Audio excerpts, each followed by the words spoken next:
Matchmaking by the internet has become a big business in Taiwan. In the last few years, tens of thousands of Vietnamese women have moved to Taiwan to marry men who've selected them from a website. But too often, a match made on the internet turns out to be far from a fairy tale romance, as Tony Bertley reports from Taipei. If you want it, it's there on the internet. Cars, cameras, holidays, houses.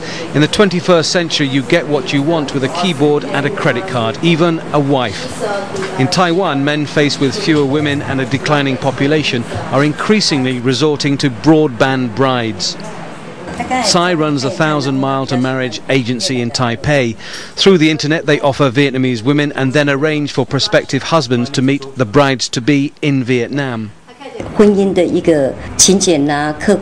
Vietnamese women share the same traditional values and ideals when it comes to marriage and hard work.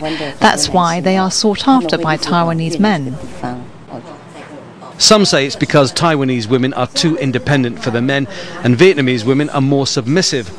But in the last few years, more than 75,000 Vietnamese women have married and moved to Taiwan.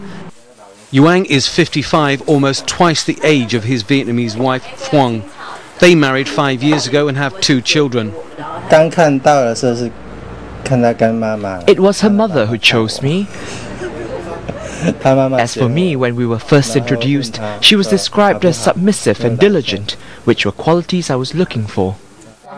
He says that love comes after marriage, but for Phuong, even after 5 years in Taiwan, memories of the family and country she left behind are painful. It was hard at first, language barriers, very different culture. It got better only after 2 years after we had a child. It was hard, but I gradually got used to it. Some don't. It's estimated that more than 20% of marriages to Vietnamese end in divorce. An increasing number are suffering physical as well as mental abuse. Nian is 29. She married a Taiwanese man twice her age. It ended in disaster. She was beaten, deprived and abused. I've suffered so much I didn't know what it would be like in Taiwan.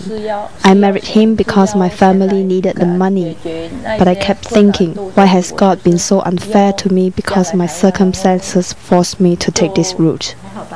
She has a 9-year-old daughter and had to fight in the courts for custody and the right to remain in Taiwan, where immigrants have little protection. The Taiwan government has introduced a law prohibiting foreign women from marrying Taiwanese men more than 10 years older, but that is just a small step towards helping some of the broadband brides whose escape from hardship is simply ending in more suffering. Tony Bertley, Al Jazeera, Taipei.